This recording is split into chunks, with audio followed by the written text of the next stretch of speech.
Good morning, afternoon, evening, wherever you are, and welcome to NerdTube. And it's Ms. Marvel finale time. I'm here with Cheeto and Jose. How you guys doing? Doing good. This is Miss Marvel, Season 1, Episode 6, the finale. I don't know the name of the episode, but I don't care. Brought to you by another Red Solo Cup. Go buy it right now, or go buy Cousin Cheeto's cheeseburger. Fair enough. It's a deli burger. I don't care.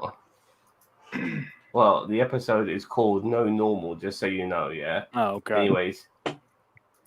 So, first of all, before we start doing the breakdown, what do you guys think of the episode, Cheeto? I actually really liked it. I do agree that there were some issues in the villain department, which we've acknowledged throughout the whole thing. But I do like the fact that they kind of brought everything back in for the end, where it was just more of a homegrown adventure type thing. I really feel like this should have been like episode 3 or episode 4. Her getting the suit, her with the friends and everything. Not maybe the finale, obviously, but. I just the 2 episodes, like episodes like 4 and 5, just like we're just kind of like meh, like for sake. You could have probably put like episode. You probably could have put episode 6 at episode 4 place, and you probably would have got a pretty good cohesive, end of the series. So. But I really like this episode. I'm really glad they brought it back in. They didn't put it to universal saving standards. Yeah, we got to save the world. Oh my God, God forbid. But okay, before I get to those, I just want to say regarding the suit, it seems to be a familiar thing. Even WandaVision, she got her outfit, so to speak, on the final episode. I thought of you Captain immediately America. when I saw it. I was like, Sam called that shit. Like he said it was going to happen. That we could see the suit, and it's like, yep, that happened. Falcon and Winter Soldier, the new Captain America got his. Obviously, Hawkeye as well. The only person who got his suit early was Loki when he got his shirt and tie for the time variance. The X-Men theme, we're gonna get to all of that, mate. Gonna get to all of that. Jose, what do you think of the episode? I thought it was a really good episode for what it was. Did it go out with a big bang like I thought it would? No, not really, but it really didn't need to. I like that they did, they brought it back home. They, gave Kamala and the family some closure. She's like, okay, this is who I am. And they're all like, oh, yeah, okay, we get that now. And, you just can't voluntarily go get yourself into trouble, but you got to do what you can to, help your friends and family and the world and that kind of shit. And I'm looking forward to what they do with Miss Marvel in a year. But overall, I think that this series was just all right. I thought the first 2 episodes were the best of the series, and then they kind of started losing me around 3 and 4, and then the last episode turned out to be a pretty good episode. Okay. I'm a bit mixed on this episode personally. I thought it kind of started well, but the whole the in between and near the end, is Cameron the villain or is Cameron not the villain?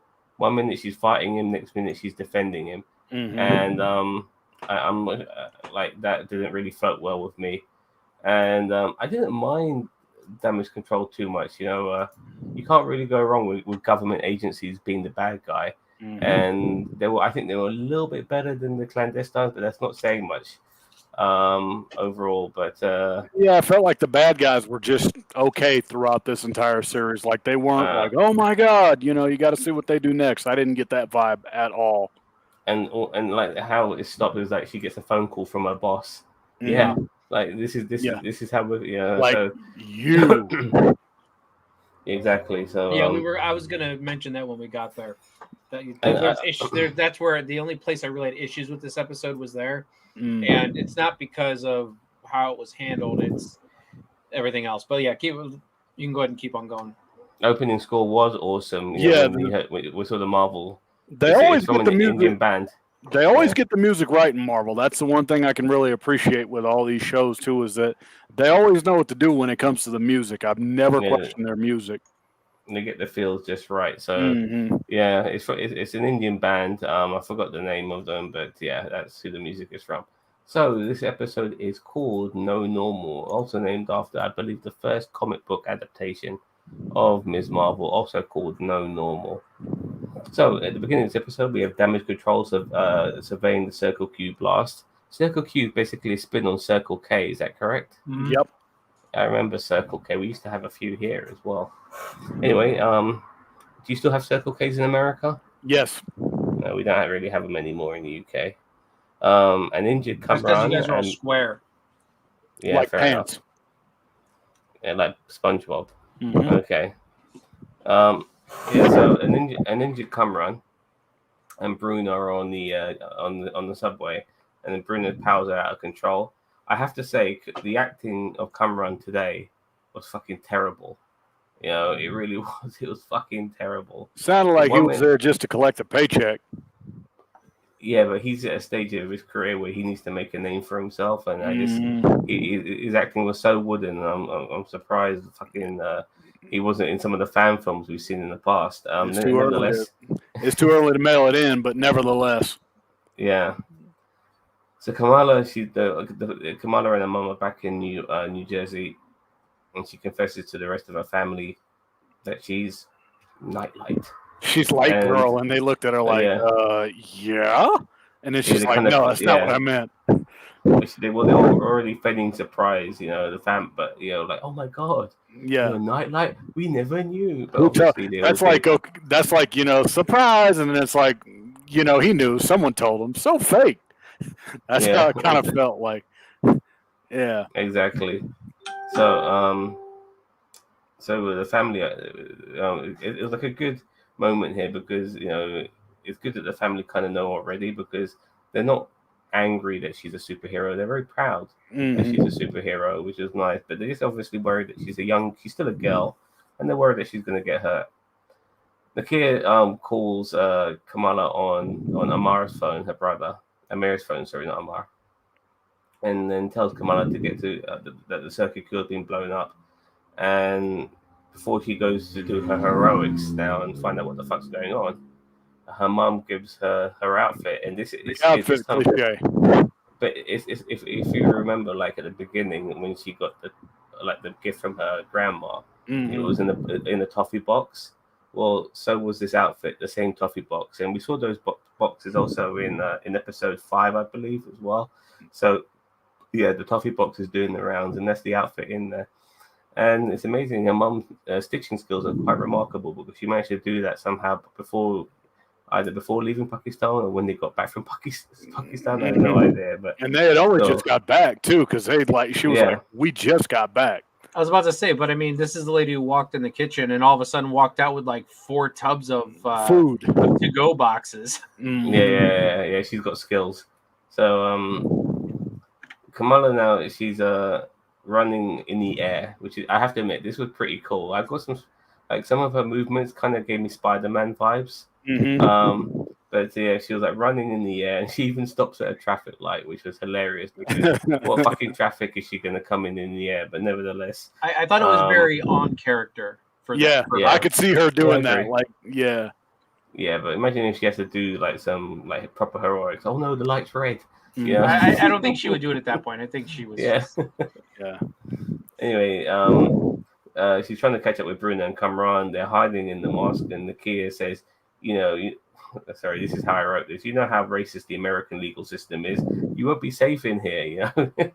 and so the mosque locals, this is another thing. They had the ID cards ready. I see somebody who looks like me. I know exactly what the fuck is going on here. Yeah, they forgot the gag with the shoes. That is the only thing I was kind of like, you're not going to mention the shoes. Like I was kind of hoping they would have did that just as a running gag. Like you're not going to have them take off their shoes. Yeah, I'm glad they did and glad they didn't to a degree. But the bit I liked the most was like the boom ID, multi-pass. Yeah. I just got it right here. Yeah, I just love that because I've been pulled over in your country and I've been pulled over in mine. And it's not random. It's because of the way I fucking look. You know what I mean? So I know exactly where these people are coming from, and they were already ready. You know what I mean? Because we are already guilty just by the way we look. We're already I mean, sorry for going on a little tangent here, but your fucking country is full of goddamn Ku Klux Klan members. Yeah, white supremacists fucking galore. Yeah, they're so worried about fucking foreign fucking terrorists. They're not even looking at the homegrown shit. But nevertheless, sorry, rant over. I'm not going to get too political here. Well, I'll try not to. But anyway, so they have the ID cards ready, and the Sheik then gives a quote. Yeah, well, I do look like Santa Claus, and he'll be back in a few months. Anyway, the Sheik gives a quote to Agent Diva, and this sounds like an Islamic quote, but it's actually from Abraham Lincoln, which was pretty cool. Nakia does some stalling with an agent, and by saying that her boyfriend, by pretending that somebody else is in this particular laundry room, but it's really this guy who pretends to be her boyfriend. And then Sheikh Abdullah tells Kamran that just because someone is your enemy doesn't mean that they are yours. Yeah, which someone assumes that they're your enemy doesn't mean that they're yours. Honestly, unfortunately for Kamran, he doesn't really take this advice.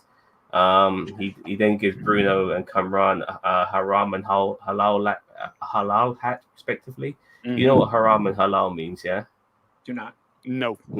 Haram means what you can't do, and halal is usually like to do with meats, like halal meat, like what kosher meat is.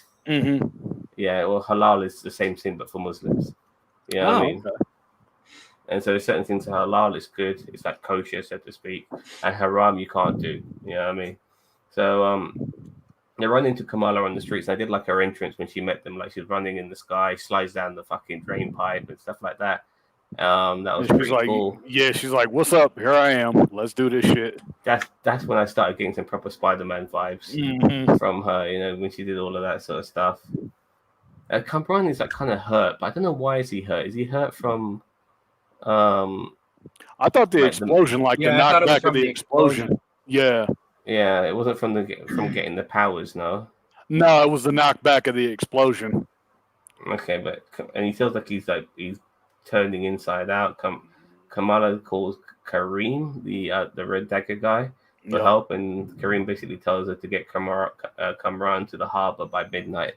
Now, it's just such a throwaway phrase, like get him to the harbor, like. We're talking about a coastal part of America. Like, there's fucking harbors everywhere. You know what I mean? But just get him to the harbor. Get him to the harbor. Get him to the harbor now. Yeah, I was thinking about that as well. Yeah, I was thinking that too. So Kamala finally meets Nakia face to face at their high school, because that becomes like the new hideout. And they kind of like make up over their own misunderstanding. And then Zoe joins up Owen, because obviously she owes her life to Kamala. Yeah. And then Amir joins them too, because Mom told me I have to look out for you, and then she's like, "Oh man, we don't need a chaperone for this crap." Superheroes don't need chaperones. He's like, "Just deal with it. Like, I'm already here, so you're just gonna have to deal with me." How is Kamran putting on a boat anyway safe? Yeah, you're damn right. I mean, reasons. That's how. Yeah. I know you're in the middle of the ocean, and then all of a sudden, like, just that then he just does that explosion thing, and I mean that boat's done. Like, well, reasons, pal. Yeah, I know. He's like, we're talking about a boat from New York, New Jersey to Pakistan. That's not straightforward. You got like two continents in your way, in Europe and fucking Africa, so he might have to go on land once he gets to like a Europe, not walk, but I mean, obviously they have to unless he goes like down south and goes past South Africa and then comes into the Indian Ocean that way. I mean, who knows? That's a hell of a trip. That's literally the other side of the world from there. Yeah, that's a hell of a trip. That's something you're not going to make in a couple days. Don't get me wrong. It's also long leaving from Los Angeles, but there's less blockage, if you know what I mean. Yeah, that's true. Even then, he's still. I'm not sure if Pakistan's a coastal country or not, but anyway, I think the mad scientist line was a bad omen for Bruno as we move forward. Yeah, one thing I don't know is I know Bruno's a character, I think, from the comic books, but like, does he turn out to be a villain or? I'm not sure. Don't know. And you could see too, like, I know we might be jumping ahead, but in that, actually no, go ahead. We'll stay in order because I'll bring one up. One thing I think gets done too often is like friends becoming enemies. That's a massive comic book trope. It'd be nice that friends stay friends sometimes, Anyway, So basically, once Amir joins, we get the A-team moment where we get a plan together, and Montage. this kind of like involves softballs, fire extinguishers, and hoodies. Damage control agent Cleary, that's the guy from Spider-Man No Way Home, tells Agent Diva to stand down because right now they look kind of bad in front of the general public. Once again, this is what, after seeing recent American news, the cops don't give a fuck if they look bad in front of the public. You know what I mean? So I'm kind of, once again, I find this kind of ironic as well. I mean, they really need to change how cops are, but I'm going to get to more cops in a little bit. But Diva pretends to agree with Cleary, and then she basically, once she gets off the phone with him, she prepares her breach of the school. Anytime you guys want to jump in, by the way. Kamala tells Bruno that that Kamran's mom is dead. Now Bruno suggests they don't tell Kamran anything because it will compromise their plan. Yep. Same time, Amir is doing his interrogation shit, and Amir is he's so like, "Hey, funny, not man. cousin Cameron." Yeah.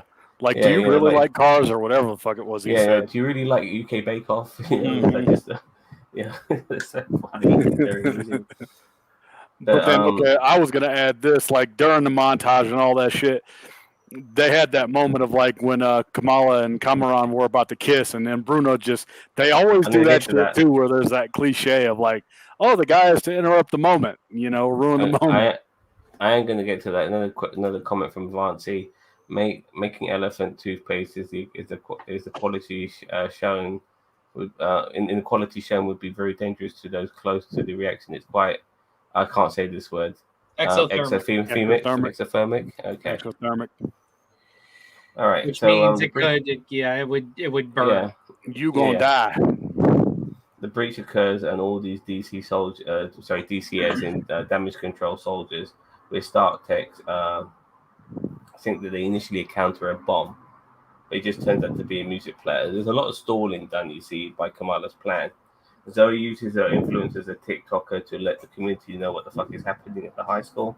And then the hijinks occurs with hoodie decoys, foam lava explosions, and softball guns. Yep.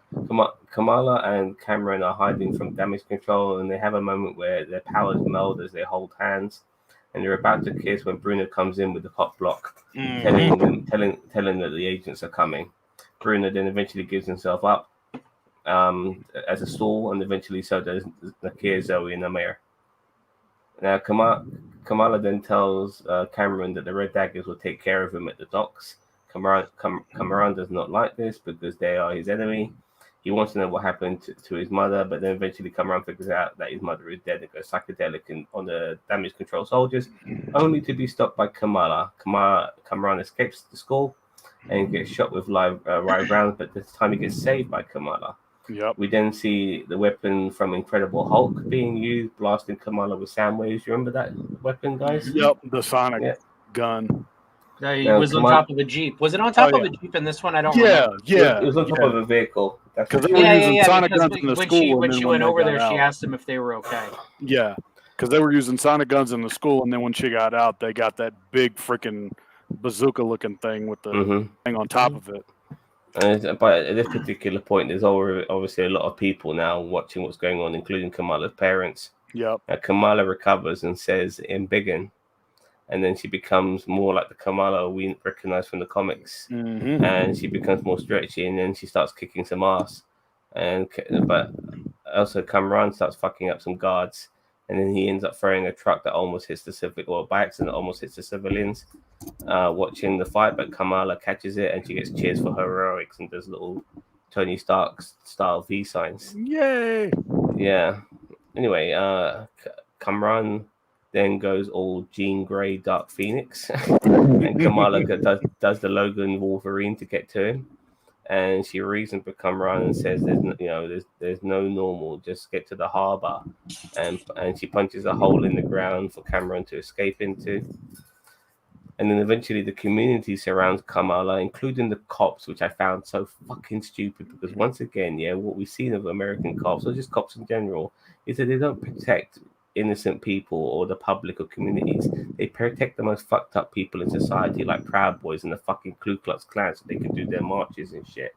So to see the cops be a shield to other cops This did not seem right to me. It fucking implausible. But anyway, we then see Kamala running away. I kind of have to retort that because with the cops, it's like if the cops know that it, what they're doing is wrong. Like I could see beat cops go up against the Department of Damage Control, which by the way, they have no idea who. I mean, they kind of know who they are, but they're just like. So I could see regular cops defending the people like. Wait. First of all, in Uvalde, those cops didn't fucking run in to save those children who were getting shot. They were all fucking standing outside like fucking cowards.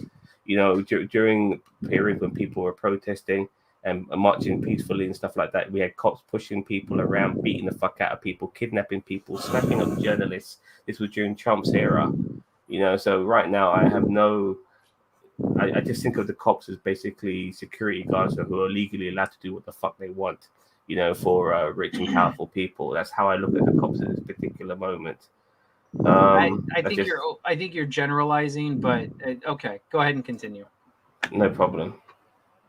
The community surrounds Kamala, let me just mention this on Kamran. Sorry, from Vance. Kamran was actually cool about his power usage until the DoD started using weapons that were taking out concrete walls, lethal. Yeah, they were using proper bullets at that particular time. The community surrounds Kamala, including the cops, which, as I said earlier, seems plausible. Cleary then calls Diva again and says, "You fucked up and get out. You're fired, damn it. Get out of here right now. I told you not to do this. You obviously did do this, so now stop it." And then we see Kamala obviously running away in the sky like she did. It's weird. Did people know that it was Kamala, or did they not know it was her? No, they didn't know it was her. Like the family knows, but yeah, the general public, for the most part, is not going to know who she is. At least not yet, anyway. I just find that implausible, but nevertheless, she's not like Spider-Man, where she's covering her entire face. I mean, she's just wearing those. That's like. I could see it in the Marvels. It'll be like, oh yeah, this is Kamala Khan, because do the world know who she is in the comics? No, they don't know that. Okay, nope. So they probably won't do that anyway.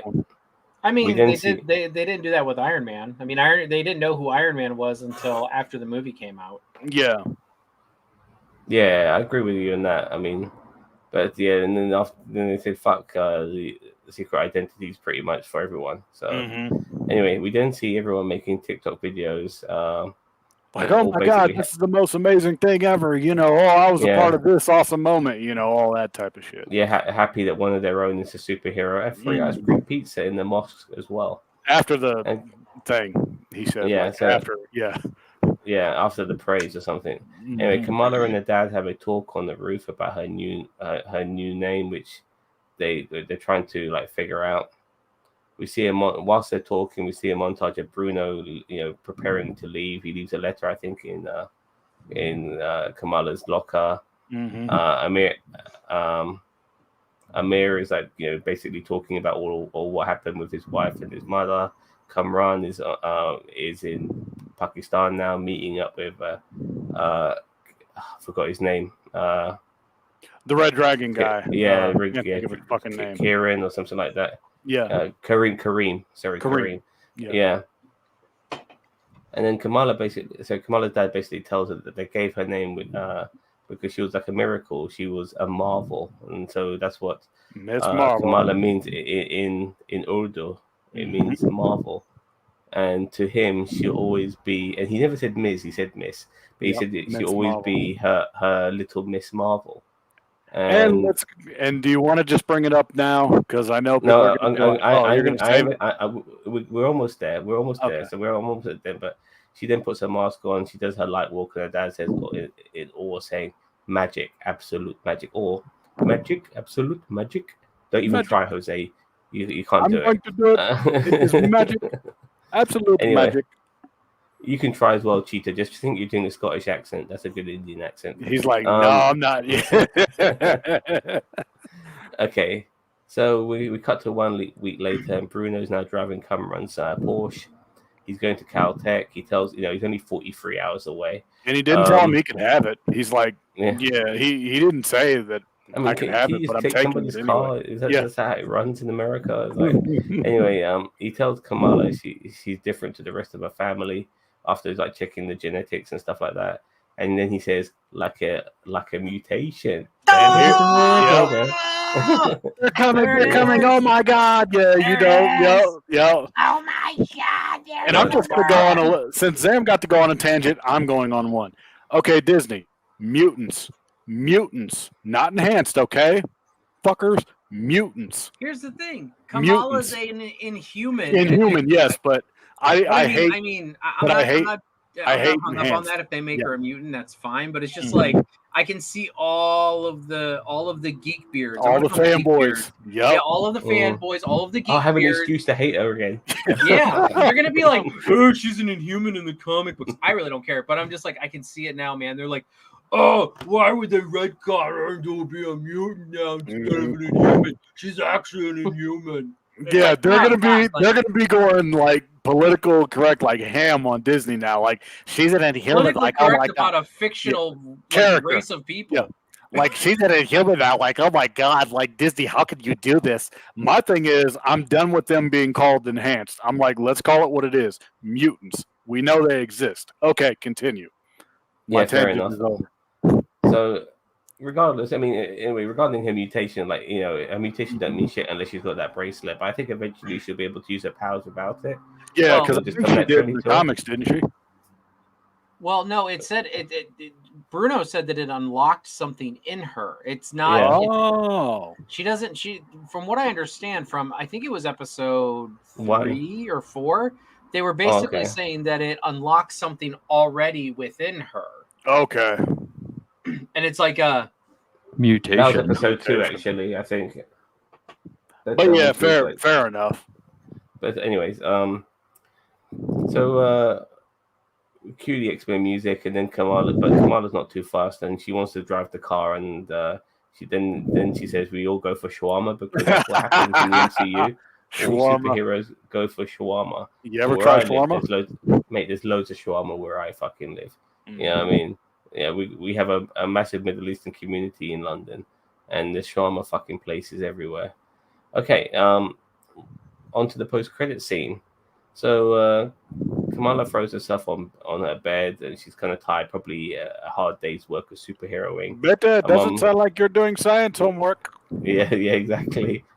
And then her bangle starts acting up, and then she vanishes into a closet, and out comes. And I really I'm not sure how I should say this because Brie Larson looked fucking anorexic, man. And I don't want to take this away from because I think she looked so fucking unhealthy when I saw her. She looked like she didn't get her 8 hours of sleep. Yeah, but she was a very physically muscular woman, in fucking Captain Marvel and Endgame. Infinity War, Endgame. Yeah. There's also a lot of changes to her outfit too. So I mean, I get what you're saying. She did look a bit slimmer, but also her outfit has changed a lot. If you look at that outfit and then you look at the outfit that she was in Captain Marvel and in Endgame, I mean, I really think they also kind of beefed her up in her outfit. And honestly, I honestly thought that she was like in Kamala. Like it took me a minute to like when I was kind of switching gears and I'm like, what the hell just happened? I thought that she like appeared in Kamala's clothes too, because like with the half like at first it was like, oh, okay, wait a minute, what the hell? And then you look and then you're like, oh, okay, so she's there. In her garb, it just looks differently. Yeah. I just want to say that, sometimes women get a bad rap on their appearance, and I'm obviously making a comment on her appearance right now, and she's gone all super skinny and stuff like that. You don't need to. You know what I mean? You don't need to, Brie. You are perfect in Captain Marvel and Avengers Endgame. I think she looks kind of unhealthy in my opinion, but if it works for us, fair enough. But nevertheless, she comes out the closet, literally. And she's like wondering what the fuck is going on now. Initially, I thought there was a body swap. Like I thought it was too. I thought Kamala was in Danvers' body, but that wasn't the case. They just swapped places now. after Captain Marvel, like she's in this room. It's a kid's bedroom, and it's a fucking shrine to her as well, pretty And much. she's like, "Oh Yeah. no, What the hell? Yeah. no." And see, and here's the thing. This is what, and I really didn't like this. Like, Yeah. you know, and I told you guys that Captain Marvel would just be a post-credit scene. Yep, you Like, were right. I I knew you'd be right though. I'm like, she's gonna be a post credit. I never disagreed with Oh, that. no, I I'm just not saying wanted, you guys did disagree with I just wanted it not to be that, but Yeah. I wasn't surprised that it was. Yeah, But the thing is like what like body swap, like what are we doing? Like what, like honestly and truly, it's like what the hell is this? Like multiverse. Ooh. no, it's not multiverse. It's probably like Carol Danvers' powers is linked to the bangle somehow. It's There just is a some Kree. stupid- There is a Kree link. You know, like there's some things that never got answered. Like we never really understood the clandestine homeworld. With the blue arm Kree creature, the second bangle wasn't there either. You know, and you know, remember the phrase on the bangle says, you know, what you what seek you're is always seeking you. Always seeking you. Well, she's always wanted Captain Marvel. You know, like to meet her and stuff like that. But this is where it's bittersweet because she never met her. They just swapped places, and I really wanted it, even if it was a post-credit scene. I really wanted Kamala Khan to meet Carol Danvers, and I wanted her to have a fangirl moment at least, like one last time. That's probably my disappointment, because like in the beginning she fangirled over Avenger Con, and I'm like, it would have been cool to see her have like one little fangirl moment one last time. But I think they're just going to save that for. But you know what this is probably going to be. I mean, this is the way that it brings Kamala Khan and Captain Marvel together in the movie, and it's just like. Oh God! Like it's just so out of left field. It makes no sense. There's like this bangle has shown no ideations of swapping, like swapping space and time. It's like Vince Russo wrote this in a way. It was just it's like Vince Russo. We're doing this just because. Yeah, I think a couple of things might come into play. Like maybe Brie Larson wasn't able to do a scene together with Iman Vellani. It wasn't that straightforward, so they ended up doing this sort of mishmash instead, which is how they did it, and maybe COVID played its part as well. Well, then just have them doing a video conference thing of someone. No. Listen, not somebody doing like a video conference thing with Captain Marvel, who's in space, saying, "Hey, you know, we've got this issue with this girl. We've scanned her, like her readings or whatever. We're getting a lot of cosmic radiation." Do you want to check it out? Well, yeah, it matches somebody a lot like, you know, there's only one person or, you know, one other person we've ever really scanned, like had this kind of energy reading before. Mm-hmm. And then, you know, it pans around to Cat, you know, actually her, not on the screen, but actually her. And she's like, well, who's that? And then they're like, well, he's like, actually, it's you. And she's like, okay, I'll be right there. And then, you know, or just something like that. Like, I didn't need a fangirl moment. I mean, the only way that we would have wanted them to meet is if when in the episode then they said we need to call in one of our own. I think that was a line that they said, like when they were like trying to infiltrate the school, that one of their own that they call was Captain Marvel. And then Captain Marvel comes in and is talking with Kamala and them. And then finally Carol kind of sides with them and like tells them to back off, like after they're all captured and everything. And Carol's like, let them go, back off. Like, this is not, you know, and then Carol could fly away and do it the hell she does. Yeah, or whatever, something like that. But no, I mean, they I don't know, this body swap thing, I think it's stupid. It's a freaking Friday levels of bullshit. Bro, you cannot talk like that, bro. I'm telling you, bro. We need to have a heel turn, bro. That's how it needs to go. And then you're going to do a work shoot, but you're not going to do a work shoot, but you really are doing a work shoot. See, I wanted something more in the lines of like of Shazam. Obviously, this time we see Superman. In this case, or in this case, it'd be Captain Marvel. Something along those lines where you do meet your heroes, and you know this time the old adage is it's not that Captain Marvel is the exception to the rule. I mean, she's a hero that Kamala Khan would be happy to meet and work alongside. And I just really wish they met each other. That was the only thing that was missing for me. Like, it was great that Brie Larson showed up. Yep. It was obviously like half a day's work for her. It's like a 20-minute. Yeah, she was in and out in 20 minutes. It's like, okay, yeah, let's do a couple takes. We'll edit it in post. Done.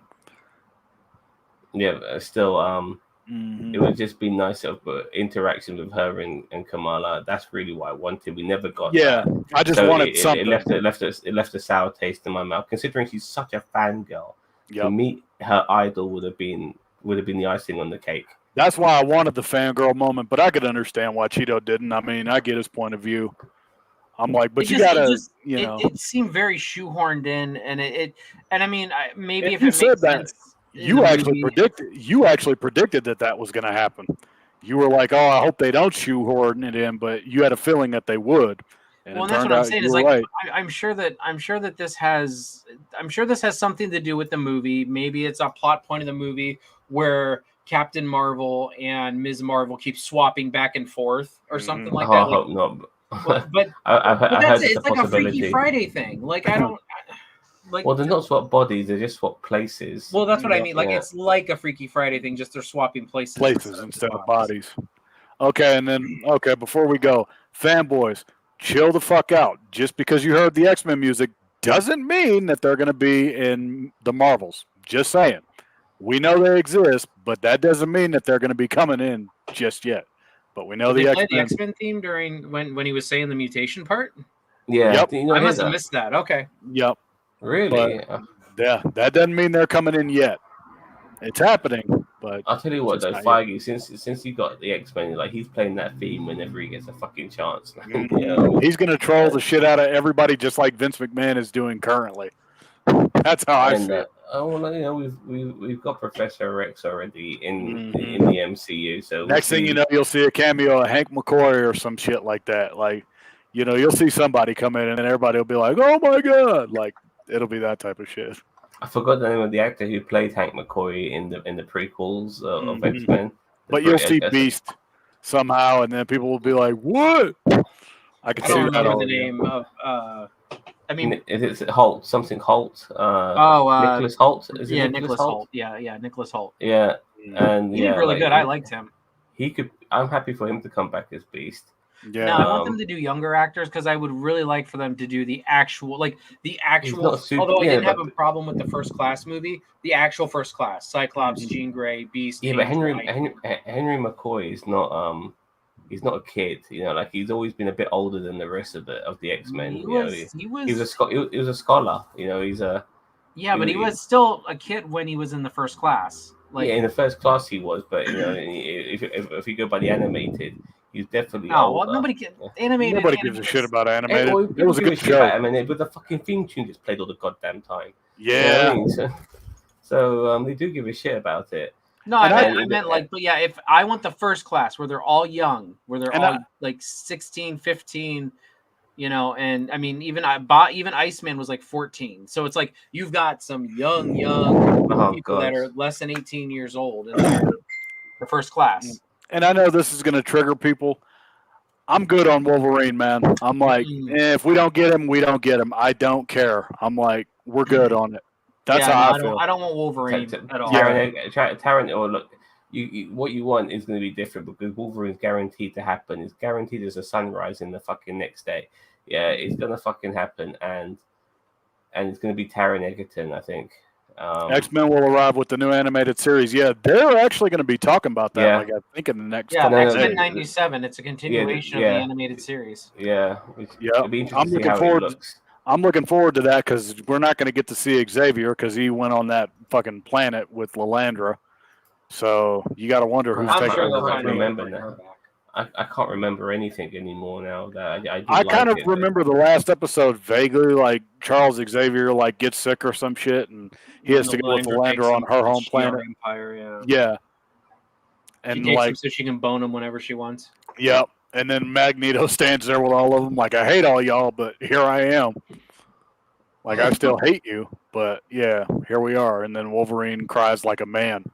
Xavier didn't die in the final episode. Wolverine cried quite a lot, actually, in those cartoons. Yeah, more than people realize, but especially when he was on his own. Yeah. You know, but I like the way when he would swear, he goes, "Get out of the way, you gutter trash." Like he wouldn't like he would never use like he wouldn't swear, but he'd sound badass at the same time. Because it's a kid show, they can't make him swear, but he's got to sound foul mouthed at the same time. Yeah, I mean, whilst obviously Hugh Jackman, he brought the F-bombs in and stuff like that. And then I can guarantee Cyclops and Wolverine will still be fighting. Xavier did not die in the last episode. He went away. That's what happened. He got transported to the Shi'ar planet or whatever the fuck it was. He didn't die. Lilandra's boning Boning. syndrome. Yeah. They got babies right now that are probably like out of college. So going back to Ms. Marvel, once again, the cultural elements, I loved it. I love the family dynamics as well. I find her brother to be quite hilarious. He's got really good timing with his, he's almost a bit idiotic in a way, but he is the bigger brother too. I love the dad. I love the mum. I love the granny. They're all great parts. I love even like the friends and the community and all of that. It's nice to see. But like when it comes to the Marvel side of things, it's let me ask a question before you go on. What didn't click? Because I know we all had that common consensus. What do you guys did? What didn't click to you guys in this show? Because something wasn't right.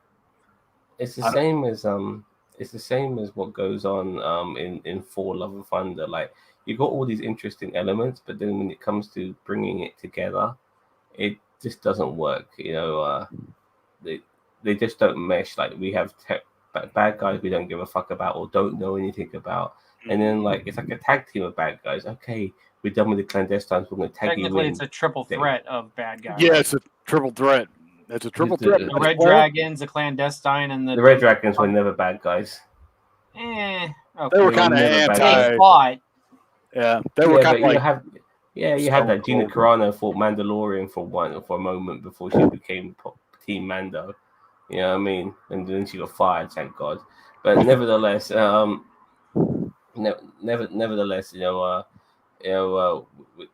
irrelevant bad guys, a silly plot, no consistency with some of the action scenes. Like 1 minute she's fighting Cameron, then she's defending him, and all of that. Pacing, kind of felt all over the place throughout the series at times. Yeah, exactly. That's probably my big thing is the pacing was just felt off at times. 6 episodes is not enough. You need a show with 8 to 10 episodes. Yeah, they could have done it. They could have done a couple more just to be like, okay. And if you're not gonna do 6 episodes, if you're gonna do 6 episodes, then make them an hour long. You know what I mean? Don't make them this 45-minute bullshit. Make it an hour long and fill it up with as much as possible. You look at the Mandalorian. It's not an hour long per episode, but they've got 8 episodes per season, and it works. It works. They've got just enough in there to make things work and stretch it out. They just don't do that with these other shows. Okay. After WandaVision, they've all been 6 episodes except for What If, I believe. Yeah, What If has gotten like I think 7, 8, 9. Yeah, and it's more episodic. What If, to a degree, semi-episodic. Yeah. So it works in that particular department as well. But yeah, it's just the bad guys. I mean, like if you're gonna have a hero, then and then you're gonna throw in the villain. The villain's got to be interesting too, and it just didn't work. And like I said, it was a bit messy with some of the intertwining moments, and obviously understanding like the history of Kamala, like regarding the bangle and all of that shit, the trailer stars. It only made sense when we saw it happen in episode 5 and shit like that. What are you looking at? But yeah, what about yourself, Bobby? I mean, I've kind of said my piece on the issues that I had. Everything that felt off and bad about this show was the episode 4 and 5, the clandestine alternate universe time travel bullshit shenanigans. Who fighting this week? Yeah, like all that stuff. But like the most interesting parts of this was like episodes 1, 2, and the beginning-ish part of 3, where it's like you had a lot of that stuff, and you have Kamala learning her powers and Kamala, struggling through like episodes. Technically, for me, episodes 3, 4, and 5 should have been like more bookended adventures of like figuring different things out about her powers while she's trying to struggle through being this superhero that and try not to reveal her identity. And then episode 6 should have been what it was, which I'm very happy it was everything kind of coming together.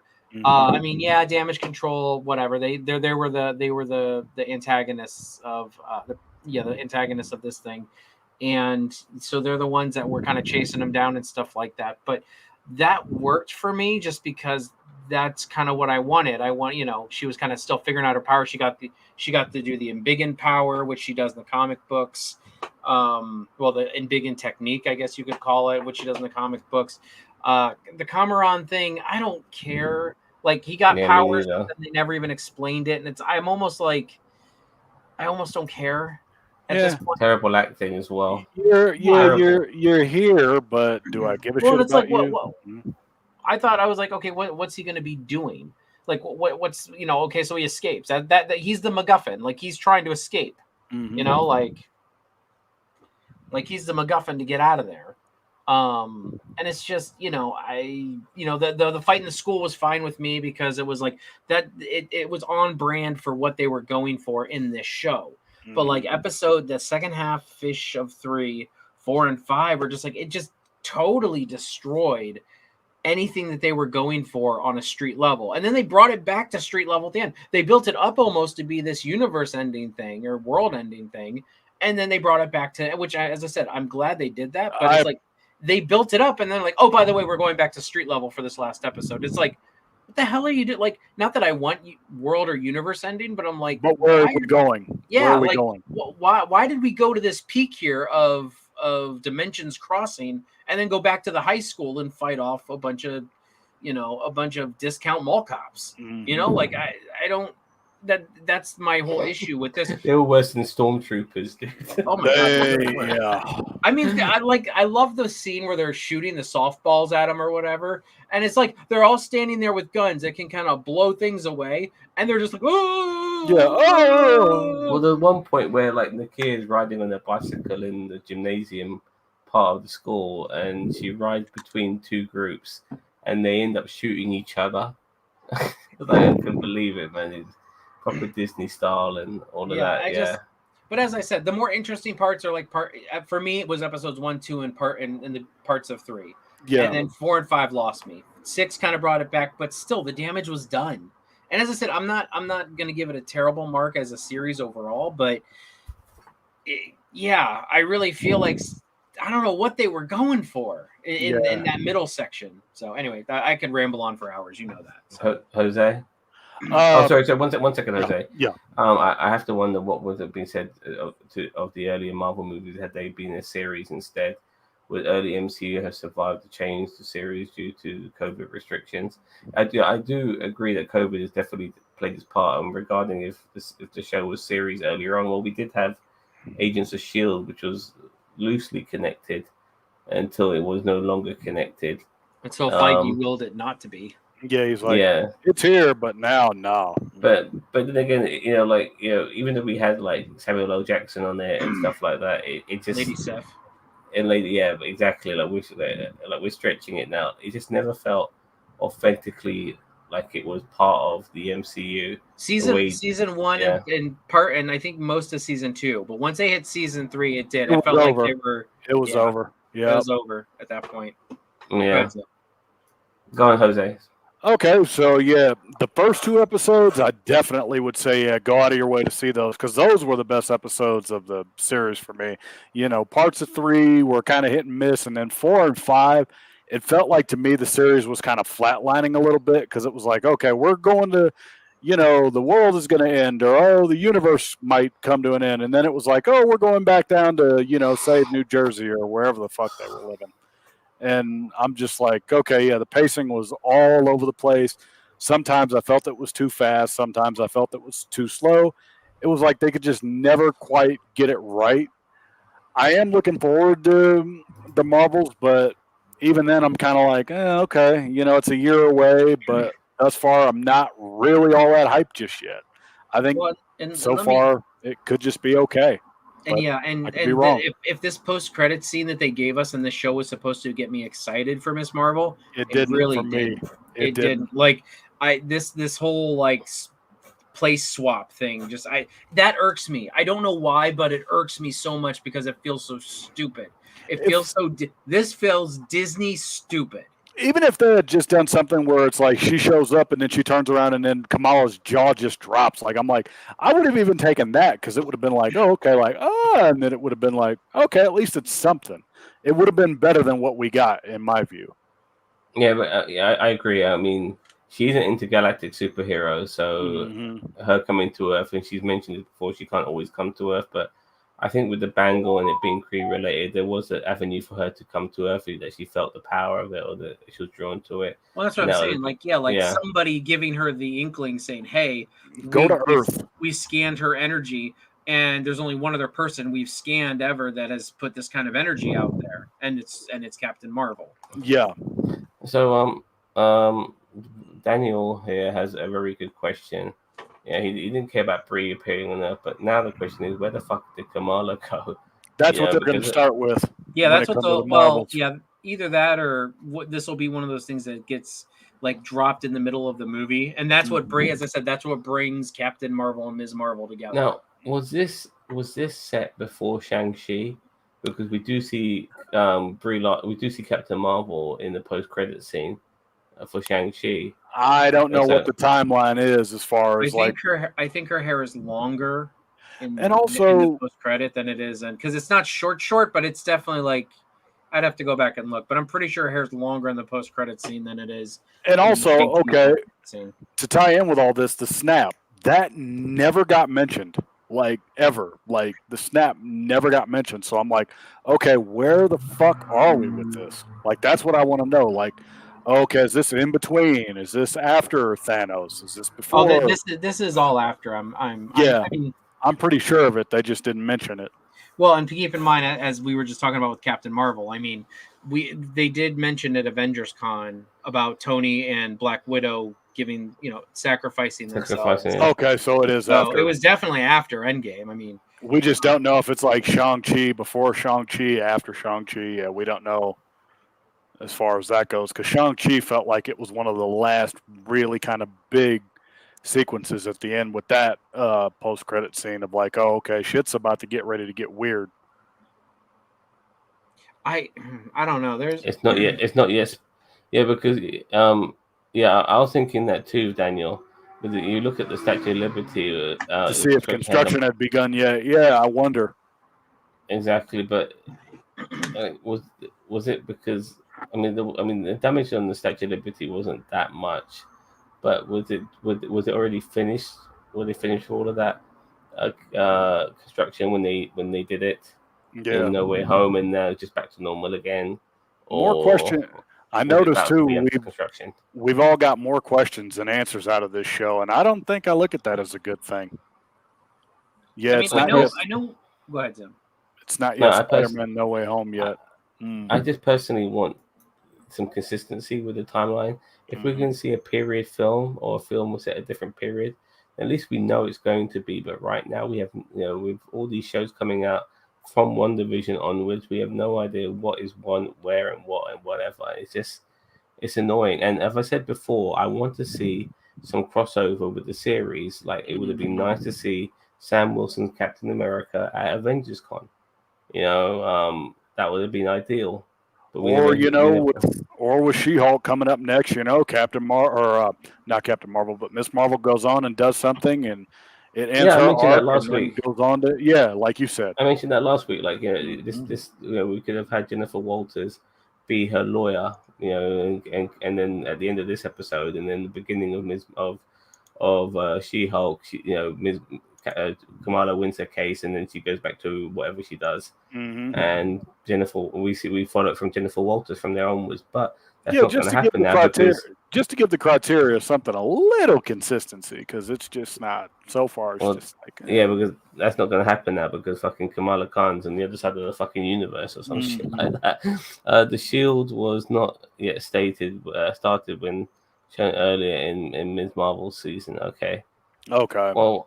Yeah, it's just like the consistency is not really there, and everything feels like you always thought there was a direction with the previous once we had the Avengers film, the first Avengers movie, and then we see Thanos putting on that glove. You knew where it was going. Yeah, you knew exactly where it was going. Then we had like Thanos appearing in Guardians of the Galaxy. Yeah, and then You Age know. of Ultron and shit like that when he's like, okay, fine, I'm taking him down myself. Yeah, exactly, and all of that. You knew where this was going. Right now, I have no idea where any of this fucking going at this moment. They don't even know. I don't even think they know who the big baddie is yet, because I know people are like, "Oh, it's got to be Kang." I'm like, yeah, at this point, I don't even know. I really don't. Kang is the Thanos level. But like, I don't know who the big baddie in the next actual Avengers movie is going to be. I don't think it's going to be Kang. I think Kang's the overarching villain. Yeah, I think Kang is going to be the Earth level villain. I think there'll be a villain in space as well for people like Thor and Guardians and Ms. Marvel to deal with. So there'll be maybe two sets of end level bosses, one on Earth and one in space. It's just like Cheeto said though, like in one of our previous videos, I don't want everybody coming back together. Like, we don't need 25 people.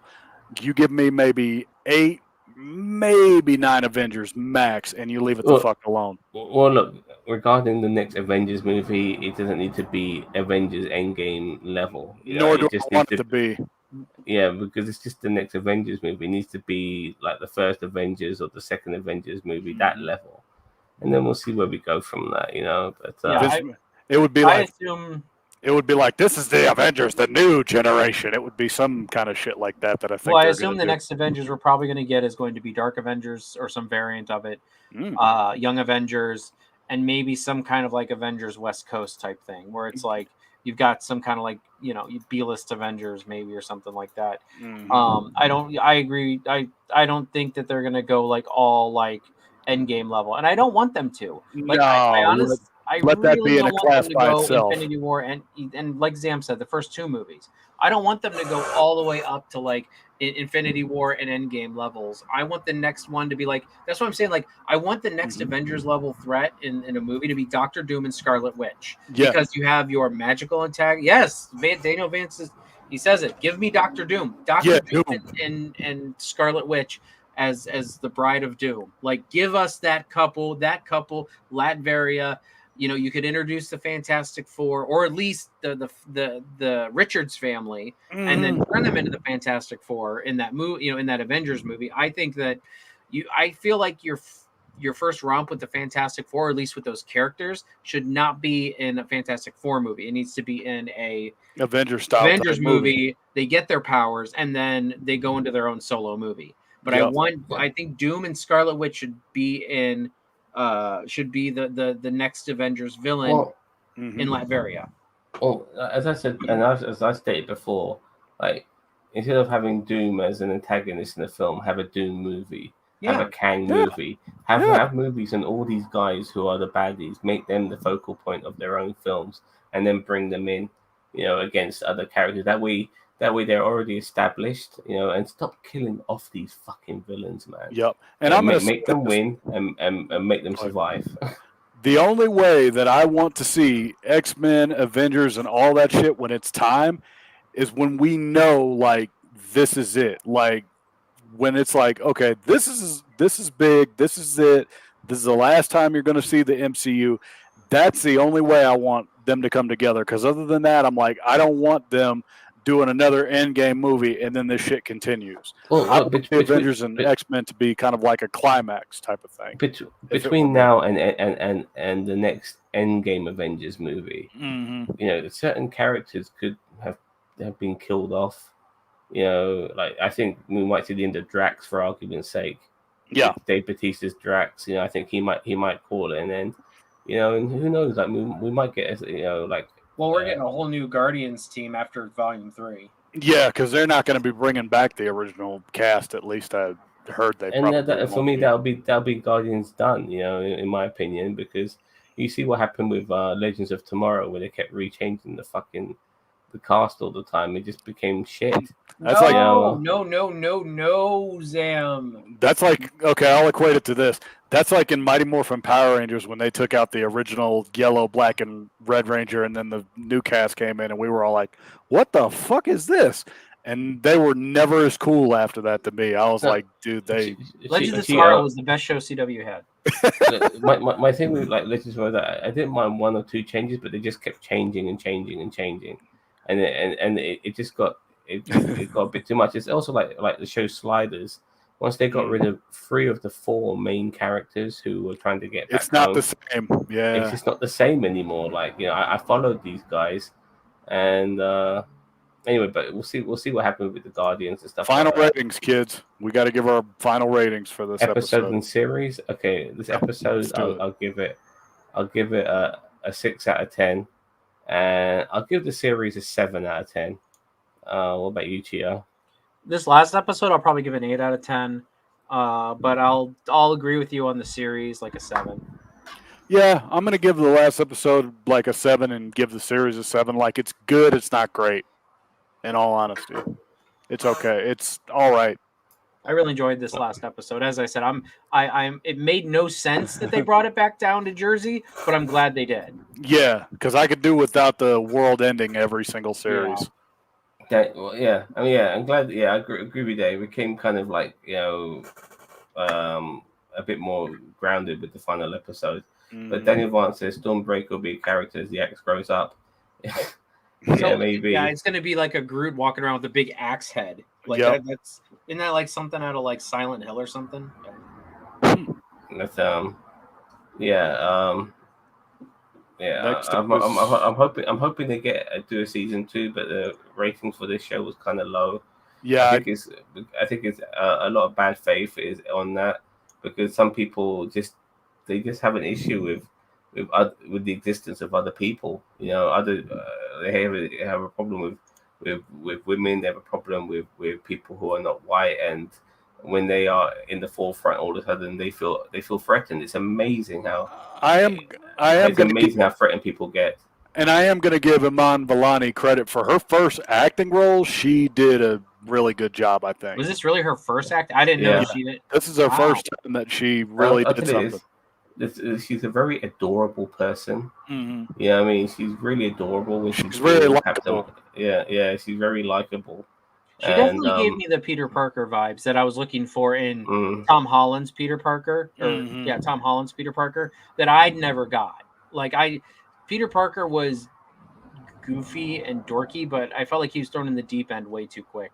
Yeah, like here you're an adult now, and it's like, oh, okay.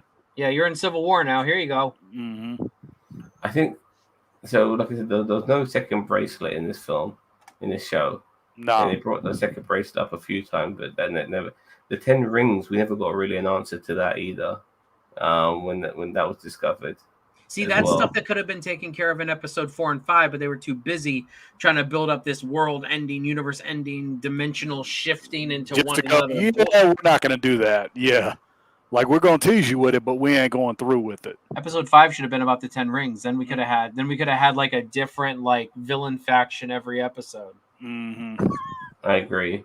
The blue arm person that never got answered to, and yeah, just so some things are still needs to be resolved in my opinion, and I'm not sure if they'll get resolved in the Marvels movie. They might even forget about all of that shit. Yeah, I'm not counting on a lot of this to get resolved. Like, you might get the bangle, you might get the 10 rings. That's probably about as good as I would keep my expectations. I don't think any of this is going to be resolved in the Marvels. I think that's just going to be focused on Carol and Ms. Marvel and Monica Rambeau, and I don't think we're going to get any Ms. Marvel resolutions in that movie. Yeah, because I don't even think we're getting a season 2. Because I'm like, yeah, Loki will get a season 2. Loki will probably even get a season 3. It's being made as we speak. Yeah. Yeah. Season 2, Loki is being made as we speak.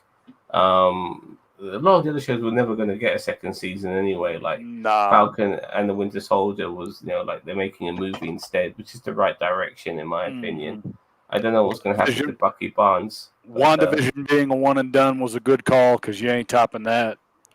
It can't, and we've already seen a continuation of Wanda in Doctor Strange too. So She-Hulk, I'm not going to lie, She-Hulk, I'm looking forward to it when it comes out in about a month, but I'm a little worried because that's kind of how we all feel here.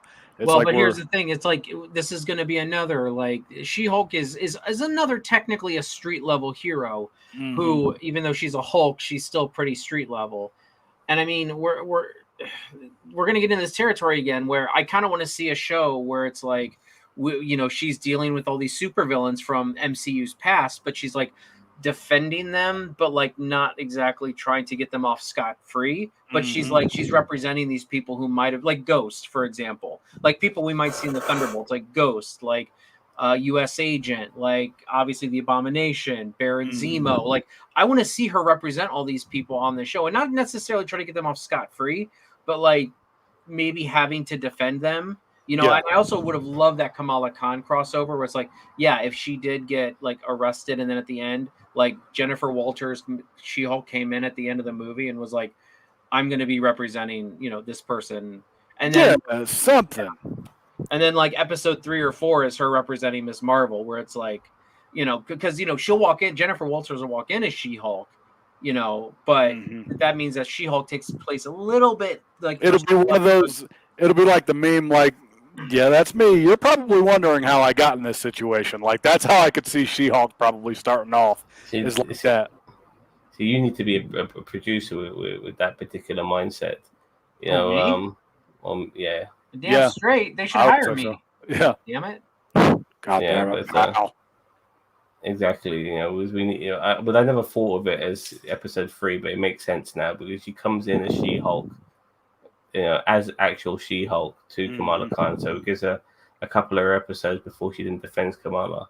Yeah, but I thought that would have been a great crossover episode. And there's my thought was how her identity is not revealed. Is like there's some kind of superhero protection act where it's like they don't have to reveal their identity until they're proven guilty.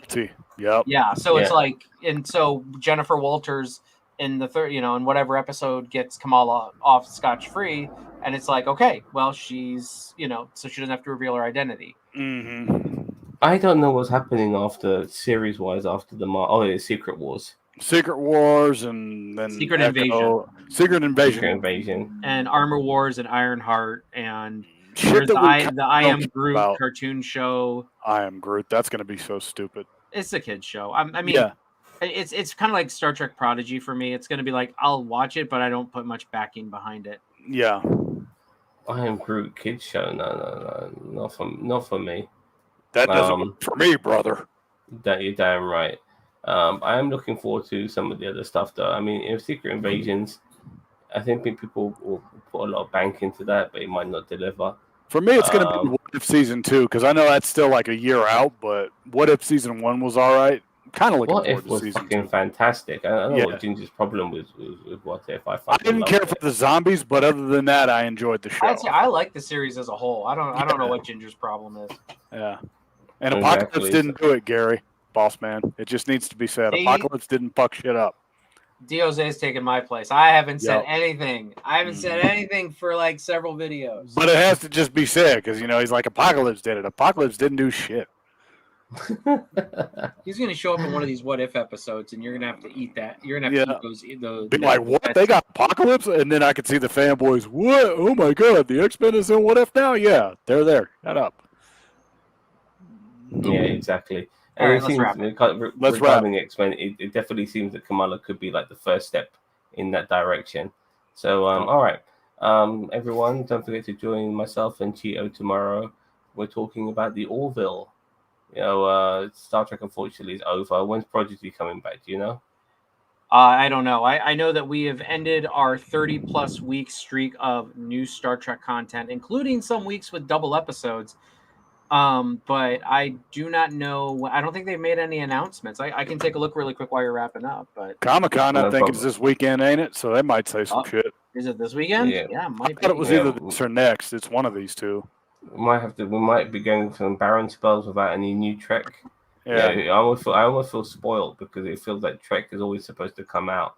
And now it doesn't feel like any Trek's going to be fucking coming out for maybe a few months at least. Yeah, and as far as I go, I think I'm going to be taking a little break until She-Hulk comes out because unless there's something wrestling related that happens, Vince gets in trouble again, and we might have to talk about that, which I think is going to happen. Other than that, there's not going to be much to add.